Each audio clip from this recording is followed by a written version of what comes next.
que nos da saber que un periodista colombiano recibe este premio tan importante. Juan Pablo, un abrazo muy grande, buenos días.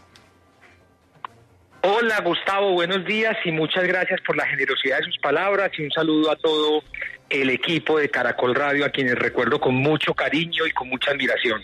Sabe que aquí lo queremos mucho, Juan Pablo. Cuando hace unos años usted y otros periodistas en el mundo comenzaron a hacer revelaciones sobre este asunto delicado, pues la gente supongo que en un principio reaccionó con una especie de negación, entre otras por el especial cariño que se les tiene a los sacerdotes en el escenario de la fe, de la religión. Juan Pablo, ¿cuándo la gente comenzó a entender que esa situación no puede ser la manera de justificar o de ocultar una verdad y que todo acto indigno debía, como ha ido sucediendo, salir a la luz? ¿Cuándo la gente entendió? Yo creo, Gustavo, que todavía no lo han entendido, aunque poco a poco han ido entendiendo que esto no es ninguna persecución ni contra la iglesia ni contra los sacerdotes, sino que es una investigación necesaria que había que hacer en Colombia, pero pues hay mucha gente que todavía se resiste a creer pues que hay sacerdotes que han abusado sexualmente de niños, niñas y adolescentes. Ayer, por ejemplo, me reuní aquí en París con Jean-Marc Sauvé, que fue el investigador de todo este tema aquí en Francia, que descubrieron, además, esta comisión independiente descubrió que entre 1950 y 2020 hubo 216.000 casos de abuso sexual en todo el territorio francés. Y le preguntaba yo, lo mismo, aquí la gente todavía se resiste a saber, a creer y a pensar que los sacerdotes o que la Iglesia Católica pues ha estado involucrada en estos actos violentos y criminales. Y me dice, sí, aquí yo soy considerado uno de los grandes enemigos de Francia, cuando lo único que hicimos con esta comisión independiente, además contratada por la Iglesia Católica, pues siguen pensando que él es el demonio o que es el gran enemigo, cuando lo único que él ha querido hacer con esa comisión es depurar de cierta forma de las filas de la Iglesia estos sacerdotes que han cometido crímenes, porque, como también lo he dicho yo en otras ocasiones, hay sacerdotes buenos, muchos sacerdotes buenos, diría yo que la mayoría son muy buenos, tanto en la Iglesia Católica colombiana como en el mundo. Yo eso sí insisto, que la Iglesia Católica como estructura, desde sus liderazgos y desde los obispos, se comporta y es una iglesia, una empresa del crimen organizado transnacional. Aquí no estoy diciendo en ningún momento que todos los curas son criminales y que todos los curas son pederastas o abusadores, pero las estructuras de poder, las estructuras de los obispos desde el Vaticano hacia abajo, sí funcionan como las mafias, y esto pues ni siquiera lo digo yo, lo han dicho fiscales de Estados Unidos que han decidido investigar a la Iglesia Católica como eso, como una empresa del crimen organizado transnacional. Es como cuando dicen que Colombia es un narcoestado. Yo lo creo, yo creo que el narcotráfico ha permeado todos los sectores de la sociedad colombiana, la política, las fuerzas militares, el sistema judicial. Eso no quiere decir que usted o yo, Gustavo, los que están escuchando, seamos narcos. No, pero las estructuras de poder en Colombia sí se comportan o sí son muy relativas a lo que tiene que ver con un narcoestado. Entonces es la misma comparación que yo hago con la Iglesia Católica. Sus estructuras de liderazgo son una estructura de empresa de crimen organizado transnacional que ha permitido como sistema que estos delitos se sigan cometiendo. Y hay muchísimos curas buenos, la mayoría son buenos, eso pues yo lo tengo que decir, pero han sido también cómplices de todo esto porque no han denunciado, se han quedado callados y no han hecho lo que debería hacer cualquier ciudadano frente a un delito tan grave como aquel que se comete contra un niño, porque recordemos que estamos hablando de niños, niñas y adolescentes, y el artículo 44 de la Constitución colombiana dice que los derechos de los niños prevalecen sobre los derechos de los demás. Entonces yo apelaría a esa bondad de la mayoría de curas para que no se queden callados y para que no sean cómplices, para que denuncien. Entonces, sí, ha cambiado, hay mucha gente pues que ya sabe que esta es una investigación que se defiende por sí sola, pero todavía hay muchísima gente que cree que esta es una persecución o un ataque contra la iglesia o contra la religión o contra Dios. Para nada, yo soy muy respetuoso de la religiosidad, soy muy respetuoso de las creencias, de la liturgia, pero aquí sí hay que denunciar unos delitos que se han cometido por muchos años. Juan Pablo, ¿qué tanto en todo este largo camino de sus investigaciones sobre lo que ha ocultado la Iglesia y han hecho algunos miembros de la Iglesia con menores de edad en muchos lugares, qué tanto le ha ayudado, en definitiva, que la misma Iglesia haya tratado de acallarlo tantas veces? Porque yo tengo la sensación de que eso, en realidad, en lugar de ser un obstáculo para usted, ha sido un regalo maravilloso. Sí, totalmente, Jorge, con los buenos días. Las campañas de censura que han emprendido los obispos y los sacerdotes pues han sido la mejor estrategia de mercadeo para mis investigaciones y para mis libros, y eso pues me parece maravilloso porque permite que más personas conozcan lo que ha ocurrido en el seno de la Iglesia, pero a mí me asombra la resistencia de los obispos colombianos, por ejemplo, a entregar los archivos secretos. A mí me asombra, por ejemplo, que el nuevo cardenal colombiano, arzobispo de Bogotá, sea la persona que más se resiste y que ha ejercido un liderazgo más negativo frente a todos los obispos para la entrega de estos archivos secretos. El arzobispo de Bogotá, como todos los obispos del país, contrataron a las mejores firmas de abogados para negarse a entregar la información que el periodista Miguel Estupiñán y yo estamos solicitando para nuestra investigación. Una investigación que comenzó hace 5 años, pero que este año tuvo un nuevo capítulo desde enero, cuando enviamos 137 derechos de petición a todos los obispos y comunidades religiosas de Colombia. Solo 17 respondieron todo nuestro derecho de petición. 120 obispos dijeron no vamos a responder. Interpusimos 120 tutelas, de esas 120 tutelas ganamos 75, perdimos 45, y ahora la Corte Constitucional, el magistrado Jorge Enrique Ibáñez, quien es el magistrado ponente, estudia de nuevo este caso, porque aquí hay que recordar que en 2020 y en 2022 la Corte Constitucional pues ya emitió 2 sentencias que nos dan el acceso al archivo secreto de la Iglesia Católica, y aún así, con esa jurisprudencia, los obispos se siguen negando a responder.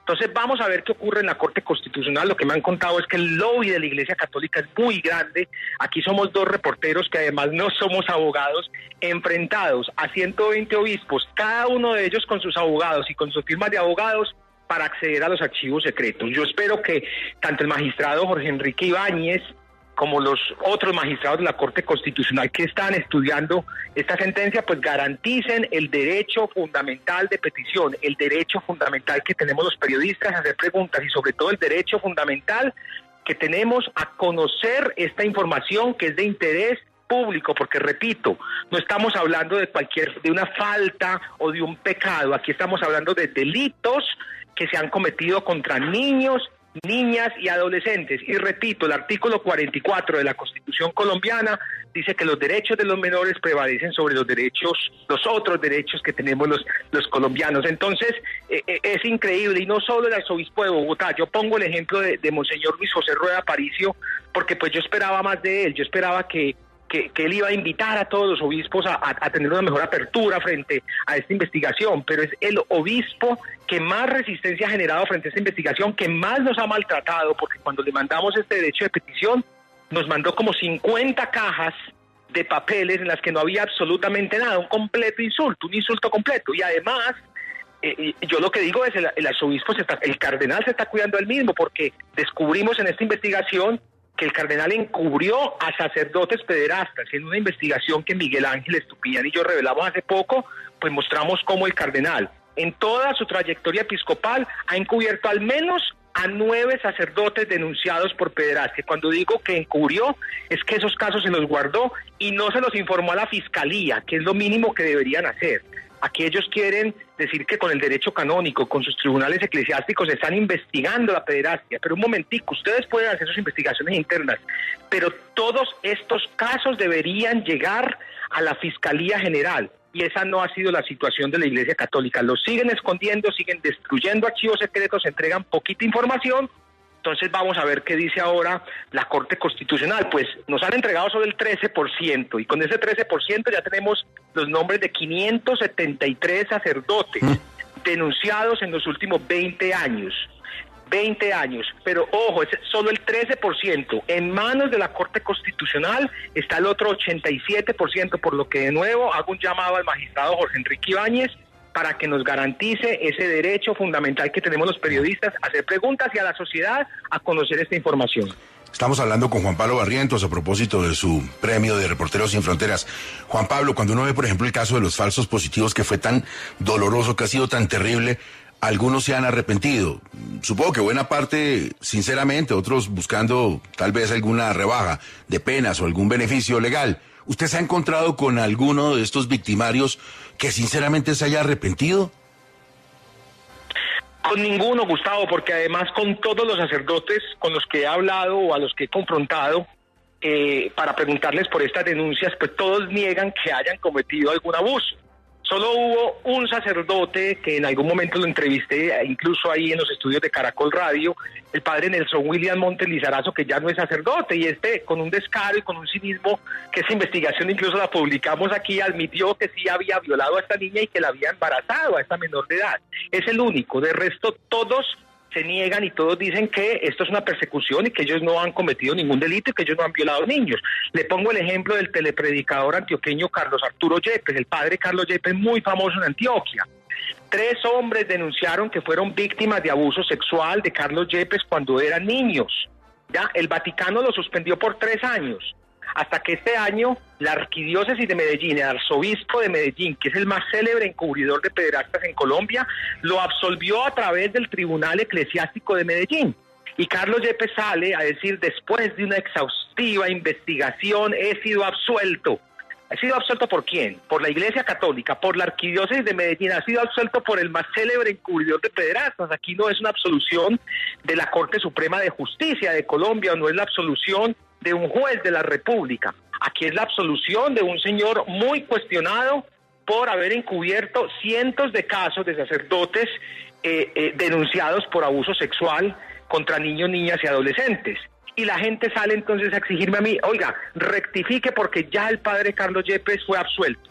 Fue absuelto por la Iglesia Católica, porque aquí el caso pues ni siquiera llegó a donde un juez de la República. Aquí él dice, es que la primera víctima que me denunció a mí se retractó. En esta investigación encontramos, Gustavo, una cantidad de víctimas que se han retractado. ¿Por qué? Por presiones de la Iglesia, por amenazas e incluso por presiones de fiscales que cuando llega el caso allá le dicen a la víctima, ojo que usted se está metiendo con una empresa o con una institución muy poderosa. Entonces es mejor que se retracte. Y como llegan allá solos, porque la mayoría de las víctimas son pobres, no tienen recursos económicos, vienen de familias disfuncionales donde generalmente falta el papá, pues se aprovechan de eso para obligarlos a retractarse. Pero Carlos Yepes solo habla de ese caso, no habla de los otros 2 casos y las otras 2 denuncias que yo publiqué en el libro Dejar que los niños vengan a mí. Y él ha instaurado denuncias penales, tutelas, pues en todas las instancias le he ganado. En primera y segunda instancia los jueces me han dado la razón. Ningún juez ha dicho que aquí se trata de una calumnia o de una injuria o que yo me he inventado alguna historia. Él no ha podido demostrar que las 3 víctimas que lo denunciaron pues están mintiendo, ¿ya? Entonces, ahora él de nuevo es la superestrella del canal Televid en Antioquia, no pasa absolutamente nada, y el arzobispo de Medellín, quien han cubierto a más de 70 sacerdotes denunciados en Medellín, pues sigue ahí en su cargo, no le pasa absolutamente nada, el Papa Francisco lo protege, y si hacemos la cuenta o seguimos haciendo ese recorrido por todo el país, pasa lo mismo con todos los obispos y superiores de comunidades religiosas de Colombia. Juan Pablo, este es un país muy católico, este es un país que, como usted lo mencionaba al principio de esta entrevista, se niega a creer que muchas de estas situaciones horribles han pasado. Esta investigación suya, esta obsesión por descubrir estos abusos, ¿le ha traído consecuencias en su vida personal, amenazas familiares que le dejen de hablar o algo así? Hola Diana, querida. Sí, pues yo ya no le paro muchas bolas a los insultos y a las amenazas. Obviamente pues uno sí debería ponerle cuidado a eso, pero yo a veces pienso cuando lo van a matar a uno pues lo matan y no le avisan. Yo ya paso por alto pues como tanto insulto, ignoro todos esos insultos. En mi familia pues fue difícil al inicio porque pues son muy católicos, pero después entendieron, pues cuando ya ven las investigaciones y ven que se defienden solas, entienden que esto no es ningún ataque ni ninguna persecución, sino que aquí se están denunciando unos delitos específicos, delitos incluso para los cuales algunos sacerdotes, yo esperaría que fueran más, han sido mis fuentes y han sido los que me han llamado y me han dicho, ojo que mire que aquí acaban de pasar a un cura de una parroquia a otra y el arzobispo o el obispo lo están cubriendo, ¿ya? Entonces, sí, ha sido difícil. En algún momento me monté a un avión y mientras caminaba hasta mi silla me gané 2 madrazos de 2 señoras que precisamente me recriminaban y me decían, ahí vas a perseguir a los curas o ahí vas a perseguir a tal padre. No, yo la verdad, pues puedo mirar a los ojos a quien quiera, ando con la frente en alto, ando con mucha tranquilidad en Bogotá, entendiendo que mi investigación, repito e insisto, se defiende sola y que en estos 5 años, a pesar de todo el acoso judicial, de todas las tutelas, de todas las denuncias penales, los jueces de la República me han dado la razón y nunca me han obligado a rectificar ni una sola palabra, ni una sola coma. Ahí están mis 2 libros, acaba de salir el 3er libro que ya está en la Librería Nacional, que se llama El Archivo Secreto, y hasta el momento se ha pasado. Vamos a ver qué pasa con este libro, porque en el primer libro pues me metí con la Arquidiócesis de Medellín, en el segundo con la Arquidiócesis de Villavicencio, que con esa denuncia que publiqué y que nació ahí en Caracol Radio, con estos 38 sacerdotes que abusaron sexualmente del mismo niño, desde que era niño hasta su edad adulta. Esta investigación hizo que el arzobispo de Villavicencio y presidente de la conferencia episcopal, Monseñor Óscar Ospina, tuviera que renunciar. Y ahora esta tercera investigación, este tercer libro, ya pues no me meto con Miguel y yo, no nos metemos con 2 arzobispos, sino con todos los obispos del país y con todas las comunidades religiosas de Colombia. Entonces, vendrán muchas tutelas, vendrán muchas denuncias, pero estamos listos para responder y confiamos plenamente en los jueces y servidores judiciales de este país que muy juiciosamente leen estas investigaciones y saben que estas investigaciones y este trabajo pues se defienden solos y que aquí no hay ninguna ni injuria, ni calumnia, ni estamos inventando historias. Son hechos que han pasado, que han ocurrido, son historias que han ocurrido, ahí están los testimonios, ahí están los archivos secretos. Insisto, solo el 13% de los obispos ha respondido todas las preguntas de nuestro derecho de petición y con ese 13% pues ya nos mandamos con 573 nombres en este libro y confiamos, insisto, y quiero aprovechar este espacio para hacerle un llamado a la Corte Constitucional para que nos garantice el derecho al acceso a la información y así podamos conocer ese otro 87% de los archivos secretos de la Iglesia Católica Colombiana. Vendrán muchos ataques, pero vendrán también muchas verdades que el público necesita a través de periodistas como Juan Pablo conocer. Juan Pablo, un abrazo muy grande, muy contentos aquí en Caracol Radio, en 6 AM. Estamos pendientes de todos los desarrollos que tienen que ver con estas investigaciones. Aquí me está preguntando hasta Adrián Trejos, que pregúntele si la diócesis de Armenia ya le contestó, no sé. Pues la diócesis de Armenia, Monseñor Carlos Arturo Quintero, yo lo denuncié penalmente incluso por falsedad ideológica en documento privado. Porque aquí en esta investigación encontramos que 45 de los obispos mintieron en su respuesta, ocultaron información.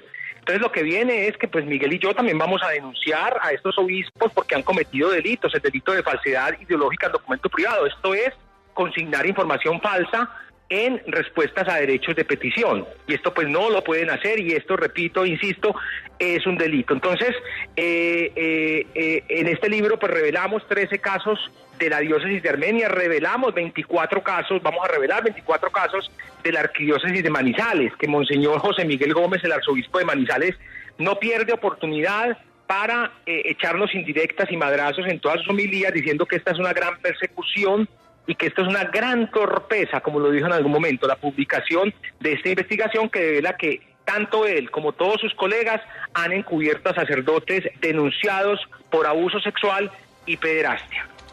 Juan Pablo, grande, volvemos a hablar pronto y mucha suerte con el libro. Gustavo, muchas gracias a ustedes y a todo el equipo por su generosidad y por permitirme pues contarles a todos los colombianos en qué va esta investigación y los invito a que nos apoyen yendo a la Librería Nacional y próximamente a toda la librería del país a comprar el archivo secreto. Es la mejor forma pues de ayudarnos y de entender qué es lo que pasa en la Iglesia Católica, que como usted lo dijo al inicio, pues es una institución muy querida y muy respetada por todos los colombianos y que lo que pretendemos con esta información es que siga así, solo que hay que depurar y hay que limpiar de sus filas a tantos sacerdotes que han cometido delitos. Gustavo, muchas gracias a usted y a todo su equipo. Gracias, Juan Pablo, el ganador del premio Reporteros Sin Fronteras por este trabajo de toda la vida, develando estos abusos contra los menores de edad.